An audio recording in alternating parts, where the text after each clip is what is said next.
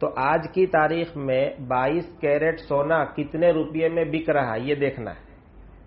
جتنے میں بک رہا ہے اس حساب سے اپنے سونے کی قیمت لگا لیجئے. لیکن کوئی آدمی مالی اعتبار سے کمزور ہے، پیسے نہیں ہے اس کے پاس کہ وہ دل کھول کر کے خرچ کر سکے، تنگی میں چل رہا ہے، تو اس کے لیے یہ بھی جائز ہے کہ جو 100 گرام سونا اس کے پاس ہے، اگر یہ 100 گرام بیچے گا آج کی تاریخ میں حساب کے دن اگر یہ بیچتا ہے تو کتنے روپے ملیں گے؟ کہ اگر بیچیں گے تو 90,000 ملے گا. اگر یہی سونا خریدنا ہے تو 1 لاکھ کا ملے گا، اور اگر یہی سونا بیچتا ہے تو کتنے میں بکے گا؟ 90,000 میں. بہتر تو یہی ہے کہ 1 لاکھ کے حساب سے زکوٰۃ نکالے، لیکن پیسے نہیں ہے، تنگی ہے، آدمی پریشان ہے، تو پھر بیچنے کی قیمت پر بھی نکال دے گا تو اس کی زکوٰۃ کیا ہو جائے گی؟ ادا ہو جائے گی، وہ بندہ گنہگار نہیں ہوگا.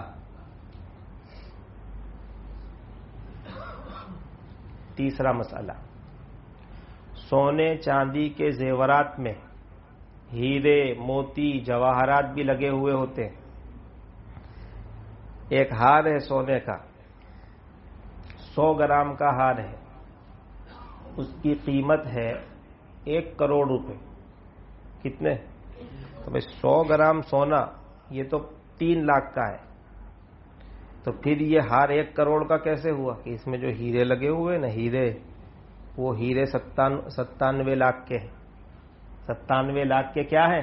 ہیرے. 3 لاکھ کا سونا، 97 لاکھ کے ہیرے، تو ہار کتنے کا ہو گیا؟ 1 کروڑ کا. تو اب زکوٰۃ کتنے پہ نکالنی ہے؟ 1 کروڑ پہ یا 3 لاکھ پہ؟ کیوں بھائی ایسا کرتے ہو؟ ہیرا جو ہے مال زکوٰۃ نہیں. ہیرا سونا بھی نہیں، ہیرا چاندی بھی نہیں، ہیرا کیش بھی نہیں، ہیرا بیچنے کے لیے بھی نہیں، وہ تو پہننے کے لیے. ہیرا زمین کی پیداوار بھی نہیں، ہیرا اونٹ نہیں، گائے بھینس نہیں، بکری نہیں. 8 ہی طرح کے مال ہیں جن میں زکوٰۃ فرض ہوتی ہے، اور ہیرا ان میں سے نہیں. لہذا کتنے روپے پر زکوٰۃ آئے گی؟ آپ کے فائدے کا مسئلہ، آپ نہیں بھولو گے اس کو. چوتھا مسئلہ، سونا اور چاندی زیور کے طور پر استعمال کرنا عورت کے لیے بلا تکلف جائز ہے. سونا اور چاندی زیور کے طور پر استعمال کرنا عورت کے لیے بلا تکلف جائز ہے. جتنا سونا چاہے پہنے، سر سے پاؤں تک پہن لے، جتنی چاندی پہننی ہو پہنے، کوئی مسئلہ نہیں. مرد کے لیے سونا بالکل حرام. بہت سے ہمارے مسلمان بھائی چین پہنتے ہیں، یہ ہندوانہ طریقہ. انگوٹھی پہنتے ہیں، شادی میں سونے کی انگوٹھی پہنائی جاتی، حرام ہے بالکل. مرد کے لیے سونا بالکل حرام. اور چاندی کی 1 انگوٹھی جو زیادہ سے زیادہ 4 گرام کی ہو، بس اتنا ہی جائز. چاندی کی کتنی انگوٹھی؟ 1 ہی انگوٹھی مرد پہن سکتا ہے، اور اس کا وزن بھی 4 گرام سے زائد نہیں ہونا چاہیے. عام طور پر لوگ اس میں بھی غفلت کرتے ہیں، 8-8 10-10 گرام کی انگوٹھی پہنتے. ایک صاحب نے مجھے، اسی مجلس کی بات ہے، میں نے مسئلہ بتایا تو مجلس کے بعد آ کر انہوں نے اپنی انگوٹھی دی، میری انگوٹھی، وزن دے کر. کتنا وزن ہے؟ 6-7 گرام ہوگا. میں نے کہا یہ تو حرام ہے آپ کے لیے، آپ رمضان میں پہن رہے ہیں، نماز پڑھ رہے ہیں، تو حرام کام ہے. تو انہوں نے فوراً اتار دیا. لوگوں کے اندر جو ہے عمل کا جذبہ ہے. جیسے ہی میں نے ان کو کہا کہ یہ حرام ہے، فوراً اتار کے جیب میں ڈال دی. پھر 1 ہفتے کے بعد وہ ملے اور پھر بتایا کہ میں نے اسی انگوٹھی کو چھوٹا کروایا، یہ 3.5 گرام کی، اب پہنوں؟ پہن لو. پھر پہن لو. ایسے لوگ بھی ہوتے ہیں. اب ایک بات یاد آئی تو عرض کر دوں کہ چاندی کی جو انگوٹھی ہے اس میں بہت سے لوگ نگینے پہنتے ہیں، پتھر وغیرہ، فیروزہ، فلا فلا. تو اس کے پہننے میں کوئی حرج نہیں، گنجائش ہے. آپ پتھر لگا کر انگوٹھی پہنیں گے تو گناہ نہیں ملے. لیکن بعض لوگ اس سے اپنا عقیدہ وابستہ کر لیتے ہیں کہ اگر فلانا پتھر لگایا تو گھر میں تنگی دور ہو جائے گی، اور فلانا پتھر لگایا تو تقدیر پلٹ جائے گی. اور فلانا پتھر لگایا، پتھر پہن پہن کے بیوی کا مزاج تو بدل نہیں سکتے، اور تقدیر بدلنے کی جو ہے عقیدے رکھتے. تو ایسا بھی کوئی پتھر لے کے آؤ بیوی کا مزاج ٹھنڈا ہو جائے. اتنا کام تو اس سے ہوتا نہیں، بھلا وہ تقدیر کیا پلٹے گا آپ کی. تو ایسے عقیدے کے ساتھ نہیں پہننا چاہیے. ہاں بعض پتھر ایسے ہوتے ہیں جو دوائی کے طور پر استعمال ہوتے ہیں، دوائی کے طور پر پیس کر اس کو دوا میں کھاتے بھی ہیں. اور بعض پتھر ایسے ہوتے ہیں کہ انگوٹھی نیچے سے خالی ہوتی ہے، اوپر پتھر فٹ کر دیا، نیچے سے سوراخ ہے، اور وہ پتھر ٹچ ہوتا ہے انگلی کے ساتھ تو وہ رگ پر کچھ اثر کرتا ہے. یہ دوائی کے طور پر استعمال کرنا ہے. کوئی کہتا ہے کہ یہاں پٹی باندھتے ہیں پتھر لگا کر تو شوگر کنٹرول میں رہتا ہے. تو یہ پتھر جو ہے کوئی عقیدہ اس میں نہیں ہے ہمارا، یہ ہم دوائی کے طور پر استعمال کر رہے ہیں، تو اس میں کوئی گناہ نہیں ہے. اگر آپ کرنا چاہیں تو کر، لیکن شفا اللہ دے گا، یہ عقیدہ ضروری. جیسے ہم دوا کھاتے ہیں اور اللہ شافی اللہ کافی پڑھتے ہیں، دوا تو ہم کھا رہے ہیں لیکن شفا کون دیتا ہے؟ ہاں، تو پتھر تو ہم باندھے لیکن عقیدہ اور شفا تو وہی دے. یہ 3 مسئلے بیچ میں آئے تو میں نے عرض کر دیے. یہ سونے چاندی کی بات پوری ہوئی. آگے آؤ. مال زکوٰۃ میں چوتھی قسم کیش، نقد، روپیے، پیسے، چاہے کسی بھی شکل میں ہو، سکے ہو، نوٹ ہو، یا ویلڈ چیک ہو یا ویلڈ ڈرافٹ. چیک ہے لیکن اس میں تاریخ 6 مہینے بعد کی ہے، تو جب آپ حساب کرنے کے لیے بیٹھے تو اس کی رقم نہیں جوڑیں گے، تاریخ ہو چکی ہے، چیک کی تاریخ ہو چکی ہے. یعنی اب اگر آپ بینک میں لے جائیں گے تو وہ کیش کی صورت اختیار کریں، تو یہ ویلڈ چیک. اسی طرح ویلڈ ڈرافٹ جس کی تاریخ ہو چکی ہو، یہ بھی کیش کی ایک شکل ہے. اسی طرح پیسے چاہے آپ کے ہاتھ میں ہو وہ بھی کیش ہے، بینک میں ہو وہ بھی کیش ہے، شیئرز کی شکل میں ہو تو وہ بھی کیش ہے.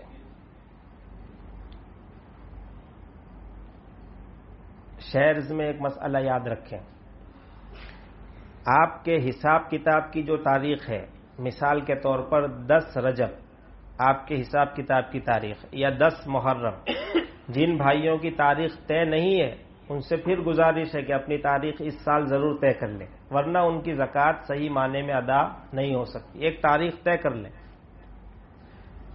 10 محرم کی تاریخ ہے تو یہ جو شیئر ہیں آپ کے، اس کی آج کی تاریخ میں کیا ویلیو ہے اس پر زکوٰۃ آئے گی. آپ نے خریدے تھے 5,000 میں، آج ویلیو چل رہی ہے 3,000، تو آپ پر 3,000 کی زکوٰۃ آئے گی. آپ نے شیئر خریدے تھے 5,000 میں اور آج اس کی ویلیو 25,000 ہے، تو زکوٰۃ کتنے پر آئے گی؟ 25,000 پر آئے گی. اسی طریقے سے بہت سے لوگ فکس ڈپوزٹ میں رقم رکھ دیتے ہیں، 5 لاکھ روپے بینک کے اندر رکھ دیے فکس ڈپوزٹ میں، 10 سال کے بعد ملیں گے آپ کو. یہ فکس ڈپوزٹ پر رکھنا یہ بغیر ضرورت کے جائز نہیں. اس کا مقصد صرف سود حاصل کرنا ہوتا ہے، پیسوں کی حفاظت نہیں ہوتی. ہم جو بینک میں اکاؤنٹ کھلاتے ہیں وہ ہماری تجارتی ضرورت ہے، ہماری سرکاری ضرورت ہے، اسی طرح اس میں اپنے مال کی حفاظت ہے. اور کوئی شکل آج کے زمانے میں نہیں ہے مال کی حفاظت کی، اس لیے ہم بینک میں رکھتے ہیں. وہ تو جائز ہے، سیونگ اکاؤنٹ کھلوا لو، تجارت کے لیے کرنٹ اکاؤنٹ کھلوا لو، اس میں کوئی گناہ نہیں ہے. سود کی رقم جو آئے گی وہ نکالتے جاؤ اور غریبوں کو دیتے جاؤ بغیر صدقے کی نیت، بغیر ثواب کی نیت کے. لیکن فکس ڈپوزٹ میں رقم جمع کرنا یہ جائز نہیں، آدمی گنہگار ہوگا. ایک مسئلہ یہ آدمی گنہگار ہوگا، یہ مسئلہ پورا ہوا. فکس ڈپوزٹ میں جو آپ نے رقم رکھی ہے اس پر سود بھی بڑھتا رہتا ہے. 5 لاکھ آپ نے رکھے تو 3 مہینے کے بعد 5,20,000 ہو جائیں گے، پھر اتنے ہو جائیں گے، پھر وہ بڑھتے رہیں گے، ہر سال وہ بڑھتا ہے. تو جب آپ حساب کرنے کے لیے بیٹھیں گے تو فکس ڈپوزٹ میں جو رقم آپ نے رکھی ہے اپنی پونجی، اس میں جو سود کا اضافہ ہوا وہ شمار نہیں کرنا، اس کو کاؤنٹ نہیں کرنا. جو آپ کی پونجی ہے 5 لاکھ اس کو ایڈ کر لو، اس پر بھی زکوٰۃ فرض ہو. جو سود اس پر بڑھا ہوا ہے وہ تو مال حرام ہے، وہ تو پورا ہی دے دینا ہے، اس پر زکوٰۃ فرض نہیں ہوتی. اسی طرح لائف انشورنس یہ بھی حلال نہیں ہے، جائز نہیں ہے کہ آدمی اپنا لائف انشورنس کرائے. لیکن ایک بندے نے کروا لیا ہے، لائف انشورنس کروا لیا، تو اس میں بھی وہ رقم جس کا ملنا طے ہے، جو آپ نے جمع کی ہے اور اس کا ملنا طے ہے، بغیر سود کی وہ رقم جس کا واپسی میں ملنا طے ہے، اتنی رقم پر زکوٰۃ فرض ہوگی۔ ہر سال آپ بڑھتے بھی رہتے ہیں، وہ بڑھتی جاتی ہے اور اس پر سود بھی جو ہے چڑھتا ہے۔ سود کو کاٹ دینا ہے، جو آپ کی بھری ہوئی رقم ہے بس اس پر آپ کو ہر سال کیا نکالنی ہے؟ زکوٰۃ۔ اور ہو سکے تو جلد سے جلد اس وبال سے اپنے آپ کو بری کرنا چاہیے، اس کھاتے کو کینسل کروا کے اپنی رقم نکال لینی چاہیے، ورنہ خواہ آپ کے گناہوں کا رجسٹر چالو ہے، اس میں گناہ لکھے جا رہے ہیں، 24 گھنٹے کے حساب سے آپ گنہگار ہو رہے ہیں۔ ہاں، اور انشورنس، جیسے گاڑی کا انشورنس ہوتا ہے، اب حکومت کی جانب سے وہ کمپلسری ہو گیا، اس کے بغیر پارسنگ نہیں ملتی، اس کے بغیر فلاں نہیں ہوتا، اس کے بغیر فلاں نہیں ہوتا، اس میں آپ مجبور ہیں۔ آپ اس کو حرام سمجھیں کہ یہ حرام ہے لیکن مجبوری میں کر رہا ہوں، ایسا نہیں کہ آپ اس کو حلال سمجھ کے کریں شوق سے، نہیں، بادل ناخواستہ آپ کی طبیعت پہ بوجھ پڑنا چاہیے کہ یہ چیز تو حرام ہے، یا اللہ کیا کرے، مجبوری ہے، مجھے معاف کرنا، اگر میں نہیں کروں گا میری گاڑی سڑک پہ نہیں چلے گی، توبہ بھی کرے اور پھر اس میں حصہ بھی لے، گنجائش۔ اسی طرح تجارت کا انشورنس، ہمارے علماء خاص کر جمعیت علماء ہند کی جانب سے ہمیشہ سے یہ بات کہی جاتی ہے کہ جن حضرات کے کاروبار ہیں، فیکٹریاں ہیں، دکانیں ہیں اور فسادات میں اس کو نقصان پہنچنے کا اندیشہ ہے، تو ان کو چاہیے کہ وہ اپنی دکانوں کا، کاروبار کا انشورنس کروا لیں۔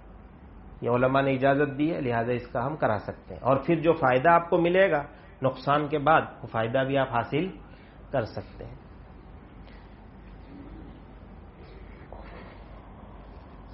اسی طرح کیش میں وہ قرض بھی داخل ہے جو آپ نے کسی کو دیا ہے، واپس آنے والا ہے وہ، جب آپ حساب کرنے کے لیے بیٹھیں گے تو آپ اس قرض کو بھی ایڈ کر کے اس کی بھی زکوٰۃ نکالیں۔ بات سمجھ میں آ رہی؟ اگر فی الحال آپ کے پاس گنجائش نہیں ہے تو کوئی بات نہیں، آپ حساب کر لیں کہ مجھ پر اتنے روپے زکوٰۃ کے فرض ہوتے ہیں، جب وہ قرض آئے گا تب آپ ادا کر دینا، لیکن آج اس کو ایڈ کرنا اور ایڈ کر کے اس کی زکوٰۃ کا حساب طے کرنا، یہ کیا ہے؟ ضروری ہے۔ اسی طرح پی ایف ہوتا ہے، جو لوگ کمپنیوں میں یا سرکاری نوکریاں کرتے ہیں، ان کی تنخواہ میں سے کچھ حصہ کٹتا ہے، خود بخود کٹتا ہے اور وہ جمع ہوتا ہے۔ یہ کب ملے گا؟ جب آپ ریٹائر ہوں گے تب۔ یہ آپ کی پی ایف کی رقم ہے جو آپ کی مرضی کے بغیر کٹ رہی، وہ لازمی ہے، کرنا ہی پڑے گا آپ کو۔ تو آپ کی تنخواہ 10,000 ہے، اس میں سے 500 روپے کٹیں گے مثال کے طور پر، اور اس میں 100 روپے کمپنی ملائے گی، تو کتنے ہو گئے؟ 600۔ اسی طرح حساب چلتا رہے گا، اس میں سود بھی ایڈ ہوتا رہے گا۔ تو جب آپ حساب کرنے کے لیے بیٹھیں اپنی حساب کی تاریخ میں 10 محرم کے دن، تو جو پی ایف کی رقم آپ کی تنخواہ میں سے کٹ کر جمع ہوئی ہے، آپ کی تنخواہ میں سے کٹ کر جو پی ایف کی رقم جمع ہوئی ہے، اس میں جو کمپنی نے ملایا اس کو نہیں گنیں گے، اس پر جو سود کا اضافہ ہوا اس کو بھی لیس کر دیں گے۔ آپ کی تنخواہ میں سے جو رقم کٹ کر کے جمع ہوئی ہے اس پر زکوٰۃ نکالنا کیا ہے؟ فرض ہے۔ احتیاطی قول یہی ہے کہ ہمیں نکال دینی چاہیے۔ اگر اللہ کے راستے میں 2 روپے زیادہ نکالو گے نقصان نہیں ہوگا۔ نبی اکرم صلی اللہ علیہ وسلم نے ایک حدیث میں قسم کھا کر فرمایا کہ صدقہ دینے سے مال نہیں گھٹتا، اللہ کی قسم، یعنی اللہ کے راستے میں خرچ کریں گے مال کبھی گھٹے گا نہیں، انشاءاللہ برکت ہی دیکھو گے، یہاں بھی دیکھو گے، وہاں تو دیکھنی ہے۔ مال خرچ کرنے کی برکت بندہ دنیا میں بھی دیکھتا ہے۔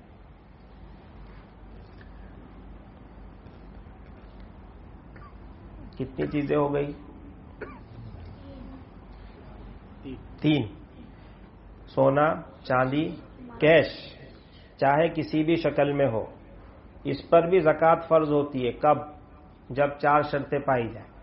نمبر 1، کیش کا نصاب مکمل ہو۔ کیش کا نصاب وہی ہے جو چاندی کا نصاب۔ چاندی کا نصاب کیا بتایا؟ 612 گرام۔ اگر آپ کا کیش 612 گرام چاندی کی ویلیو کے برابر ہو جاتا ہے تو اس کا نصاب مکمل۔ 612 گرام چاندی کی ویلیو کیا ہے؟ آج کی تاریخ میں چاندی کا بھاؤ چل رہا ہے 37,000 روپے کلو، 200-300 روپے اوپر بھی ہے، 37,000 روپیز پر کلو. یہ بھاؤ ہے کس کا؟ چاندی کا. 37,000 روپے کی 1 کلو چاندی آتی ہے. اس حساب سے 612 گرام چاندی 22,644 روپے کی ہوتی ہے. اس سے تھوڑا اوپر ہم اس کو مان لیں 22,650. 22,650. جس دن آپ حساب کرنے کے لیے بیٹھیں گے اس دن آپ کو دیکھنا ہے کہ جو کیش میرے پاس ہے، چاہے ہاتھ میں ہے، چاہے بینک میں ہے، چاہے شیئرز ہیں، چاہے پی ایف ہے، جو بھی کیش ہے سب کا ٹوٹل کر کے دیکھو کہ یہ ٹوٹل کیش 22,650 کے برابر ہے کہ نہیں. اگر ہے تو آپ کے اوپر زکوٰۃ کیا ہوگی؟ فرض ہوگی. اور اگر اس سے کم کیش ہے تو پھر آپ کے اوپر زکوٰۃ فرض نہیں ہوگی. نمبر 3، یہ کیش کا جو نصاب ہے یہ ضرورت سے زائد ہو. نمبر 4، یہ کیش کا جو نصاب ہے یہ قرض سے خالی ہو. یہاں رک کر ایک مسئلہ سمجھ لیں. قرض 2 طرح کا ہوتا ہے. ایک وہ قرض جو آپ نے کسی کو دیا ہے اور واپس آپ کو ملنے والا ہے، اس قرض کو ایڈ کرنا ہے حساب میں، اس پر زکوٰۃ آئے گی. نمبر 2، وہ قرض جو آپ نے کسی سے لیا ہے اور آپ کو چکانا ہے، ادا کرنا ہے، اس قرض کو لیس کریں گے. مثال کے طور پر ایک بندے کے پاس ٹوٹل کیش 50,000 بولتی، کتنی؟ 50,000، اور اس کو ادا کرنے ہیں 30,000. کتنے ادا کرنے ہیں؟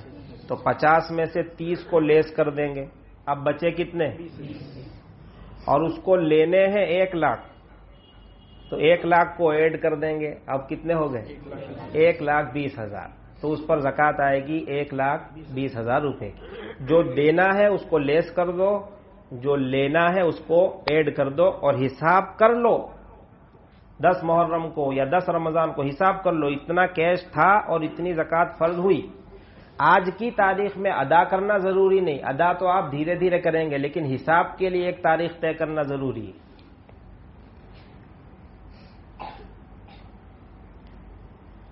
پھر جو قرض آپ نے کسی کو دیا ہے وہ 3 طرح کا ہے.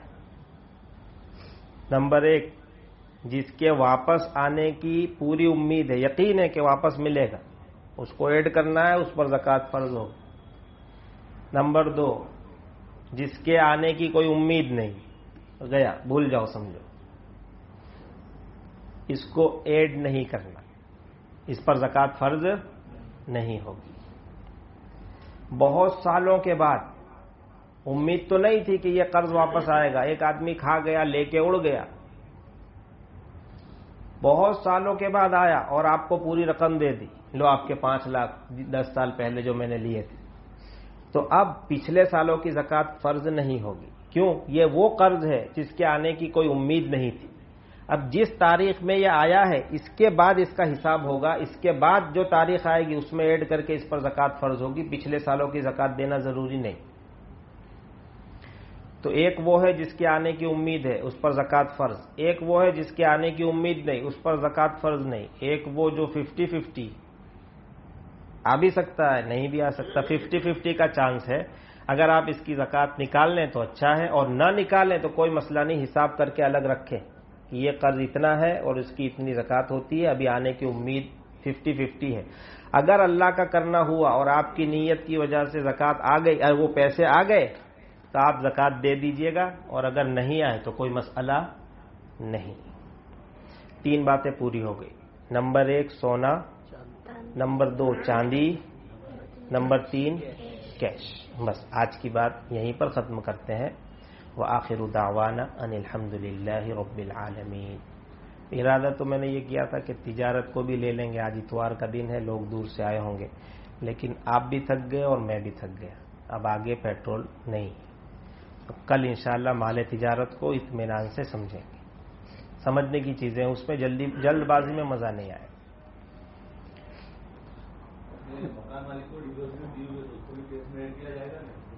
مکان مالک کو جو آپ نے ڈپازٹ دی ہے اس کی دو صورتیں.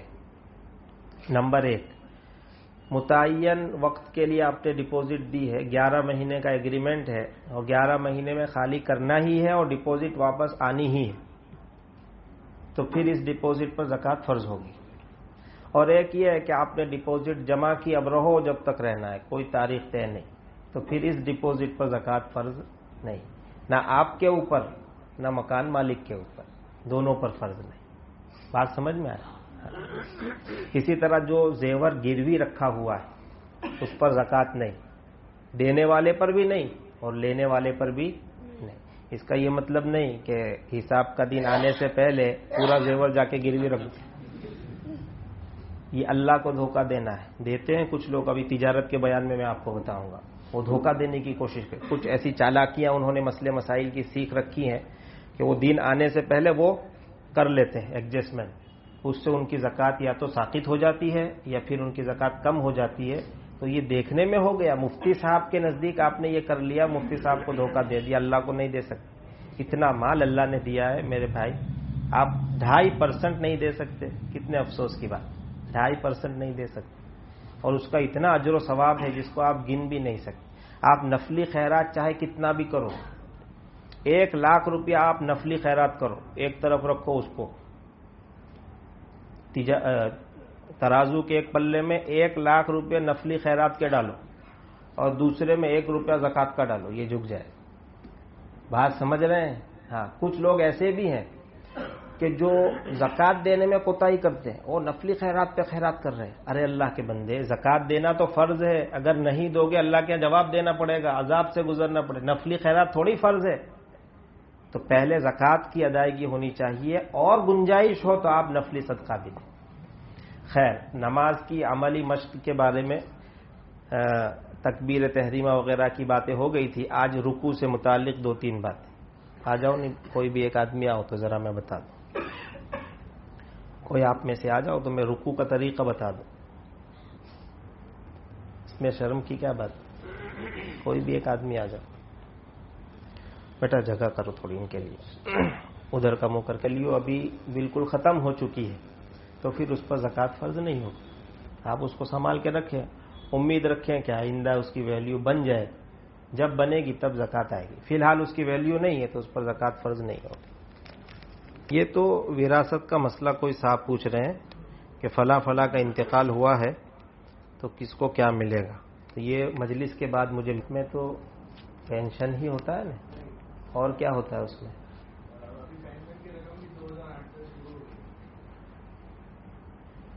یہ سمجھا نہیں. میں پینشن کی رقم جو آپ کی تنخواہ میں سے کٹی نہیں ہے، آپ کی تنخواہ میں سے کٹی نہیں ہے، اس پر زکوٰۃ نہیں. ایک مسئلہ یاد آیا تو عرض کر دوں کہ ہم نوکری کرتے ہیں تو پی ایف کٹتا ہے، جمع ہوتا ہے، اور جمع ہو کر ریٹائرمنٹ پر یا یہ کہہ رہے ہیں کبھی 60 سال کی عمر پر ملتا ہے. تو اب یہ جو پی ایف آپ کو ملے گا اس میں 3 طرح کے پیسے ہوتے ہیں. ایک تو آپ کی رقم جو کٹی ہے وہ، نمبر 2 جو کمپنی نے اس میں ملایا ہے وہ، نمبر 3 جو سود اس پر چڑھا ہے وہ. 3 طرح کی رقم مکس ہو کر ملتی ہے. تو بہت سے لوگ پریشان ہوتے ہیں کہ اب اتنا لمبا حساب کیسے کرنا، اپنی رقم کیسے نکالنا. تو یاد رکھیں کہ پی ایف کی ٹوٹل رقم حلال ہے، آپ اس کو استعمال کر سکتے ہیں، حساب کتاب لگانے کی کوئی ضرورت نہیں ہے. پوچھ رہے ہیں کہ حکومت کی جانب سے کچھ کارڈ نکلے ہوئے ہیں، ماں امرتم یوجنا، اس کے بعد آیوشمان یوجنا، اس کے کارڈ ہیں. اگر اس کارڈ کے آپ مستحق ہیں، جو شرطیں لکھی ہوئی ہے کہ آپ کا سالانہ آپ کی آمدنی اتنی ہونی چاہیے، فلاں فلاں فلاں شرطیں ہیں، اگر وہ شرطیں آپ کے اندر پائی جا رہی ہیں تو آپ ماں امرتم یوجنا کا کارڈ بنا سکتے ہیں، آیوشمان یوجنا کا کارڈ بنا سکتے ہیں، بلکہ بنوانا ہی چاہیے. حکومت ہمیں کچھ فائدہ دے رہی ہے تو ہمیں کیوں نہیں اٹھانا چاہیے؟ ضرور اٹھانا چاہیے، اور لوگوں کو بتانا بھی چاہیے کہ بھائی اس طریقے سے فائدہ حاصل ہو سکتا ہے. جیسے ابھی کوئی صاحب مجھے بتا رہے تھے کہ جتنی بیوہ عورتیں ہیں، ٹوٹل جتنی بھی بیوہ عورتیں ہیں، حکومت کی جانب سے ان کا وظیفہ طے ہے ایک فارم جا کے آپ کو بھرنا ہے، فارم بھریں گے تو بیوہ کا وظیفہ جاری ہو جائے گا، 1000 روپے یا 800 روپے تو ہے، 1250 روپے تو بھائی فری میں مل رہے ہیں، تو کائے کو نہیں لینے کے، کائے کو نہیں لینے کے، ارے میں کائے کو جاؤں، ارے کائے کو سرکار دے رہی ہے تو جانے کا، اس میں کوئی مسئلہ نہیں ہے، وہ تو آپ کے اکاؤنٹ میں آئیں گے، ایک مرتبہ آپ کو جا کر عرضی کرنی ہے، اس کے بعد آپ کے اکاؤنٹ میں آئیں گے، تو اس سے فائدہ اٹھاؤ، کوئی حرج نہیں۔ اسی طرح دیکھو ایک مسئلہ یاد آیا کہ آپ مکان خریدتے ہیں تو گورنمنٹ لون دیتی ہے نا، اور سبسڈی دیتی ہے۔ اگر آپ مکان خریدتے ہیں تو گورنمنٹ آپ کو سبسڈی دیتی ہے۔ مثال 10 لاکھ کا مکان ہے تو آپ بینک سے لون منظور کریں گے، بینک نے بیاج کے ساتھ 12 لاکھ روپے لگائے، مکان کتنے کا ہے؟ 10 لاکھ کا، تو بینک تو 10 لاکھ میں آپ کو دلا کر چھوٹی ہو جائے گی، لیکن آپ کو دھیرے دھیرے جو ہفتے بھرنے ہیں وہ کتنے؟ 12 لاکھ۔ جب آپ اپنے کاغذات حکومت کے سامنے پیش کریں گے کہ سر ہم گھر خرید رہے ہیں، ہمیں کچھ مدد دیجیے، تو حکومت آپ کو سبسڈی دے گی، تعاون کرے گی۔ مثال کے طور پر حکومت نے 2 لاکھ کا تعاون کیا، کتنے لاکھ کا؟ 2 لاکھ۔ تو اب جو بیاج تھا وہ تو سبسڈی میں نکل گیا، بھائی نکل گیا کہ نہیں؟ 2 لاکھ روپے بیاج چڑھ رہے تھے اور حکومت نے پورے 2 لاکھ روپے کی سبسڈی دے دی، تو بیاج تو پورا نکل گیا۔ اب آپ کے لیے ایسی لون لینا کیا ہے؟ جائز ہے، اس میں کوئی مسئلہ نہیں۔ اگر سبسڈی سے بیاج کی رقم کٹ جاتی ہو تو پھر آپ وہ سبسڈی لے کر لون پر مکان بھی لے سکتے ہیں، لون پر دکان بھی لے سکتے ہیں۔ اور آج کل کے جو حالات چل رہے ہیں اس میں اگر ایسی کوئی ضرورت ہو دکان کی وغیرہ وغیرہ تو ہمیں علماء سے رابطہ کر کے سمجھ لینی چاہیے بات۔ ابھی قریب کی بات ہے، ایک صاحب میرے پاس آئے تھے، سورت کی ایک جگہ پر کچھ مارکیٹ ہے اور وہ ٹوٹنے والی ہے، اور پھر وہاں مسلمانوں کو کچھ ملنے والا نہیں، سارے تاجر بے گھر ہو جائیں گے، اس طرح کی پوری صورتحال۔ انہوں نے دیندار آدمی ہے، فکر مند آدمی ہے، انہوں نے آ کر مجھے بتا کہ ایسا ہے، سارے مسلمان بے دکان ہونے والے ہیں۔ اب اس کی ایک ہی صورت ہے کہ جو نیا پروجیکٹ آگے ہو رہا ہے اس میں ہم دکان بک کر لیں، اگر دکان بک کریں گے پیسہ کسی کے پاس اتنا ہے نہیں تو لون اٹھانی پڑے گی فلاں۔ تو وہ پورا مسئلہ میں نے سمجھا اور سمجھ کر مفتی خالد سیف اللہ رحمانی صاحب دامت برکاتہم جو حیدرآباد میں ہے، بڑے فقیہ ہیں، ان سے رجوع کیا کہ اس طرح کی صورتحال ہے، تو حضرت نے جواب دیا کر لو۔ بات سمجھے؟ تو یہ پوزیشن دیکھ کر بھی احوال پر اقوال بدلتے ہیں، کبھی ایسی حالت ہوتی ہے تو اجازت مل بھی جاتی ہے، تو ہمیں رابطے میں رہنا چاہیے، انشاءاللہ یہ فائدے سے خالی نہیں ہے۔ اللہم صلی علی سیدنا محمد وعلی آل سیدنا محمد وبارک وسلم۔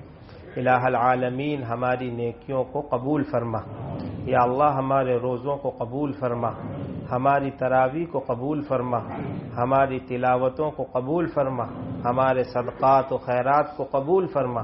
یا اللہ ہم کمزور ہیں، ہماری عبادتیں بھی کمزور ہیں، یا اللہ اپنے فضل و کرم سے کوتاہیوں کو معاف فرما کر ہماری عبادتوں کو قبول فرما اور پورا اجر و ثواب ہمیں عطا فرما۔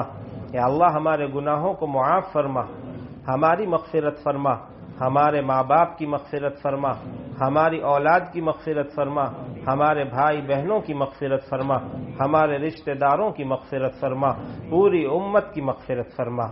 الہ العالمین ہم میں جو بیمار ہیں انہیں شفا عطا فرما، جو پریشان حال ہیں ان کی پریشانیاں دور فرما، جو مقروض ہیں ان کے قرضوں کی ادائیگی کا انتظام فرما، جو بے گھر ہیں انہیں گھر عطا فرما، جو بے جوڑ ہیں انہیں نیک صالح جوڑا عطا فرما، جو بے اولاد ہیں انہیں نیک صالح اولاد عطا فرما، جن کی اولادیں نافرمان ہیں یا اللہ انہیں فرما بردار بنا دے، جو جس مصیبت میں گرفتار ہے میرے مولا اپنے فضل سے اس کو نجات عطا فرما، امت کے حال پر رحم فرما، یا اللہ خیر کے فیصلے فرما، یا اللہ خیر کے فیصلے فرما، یا اللہ خیر کے فیصلے فرما، ہر شر اور فتنے سے امت کی حفاظت فرما۔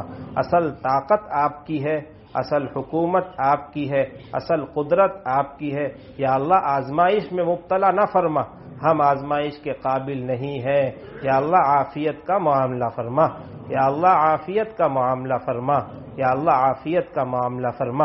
آپ کے حبیب صلی اللہ علیہ وسلم نے جتنی خیر و بھلائی مانگی یا اللہ ہم بھی مانگتے ہیں، ہمیں عطا فرما۔ جن شرور و فتن سے پناہ چاہی ہم بھی پناہ چاہتے ہیں، ہماری اور پوری امت کی حفاظت فرما۔ ہماری دعاؤں کو اپنے فضل و کرم سرکار دو عالم صلی اللہ علیہ وسلم کے صدقے طفیل میں قبول فرما۔ وصلی اللہ تعالی علی خیر خلقی سیدنا و مولانا محمد وعلی آلہ واصحابہ وبارک وسلم برحمتک یا ارحم الراحمین۔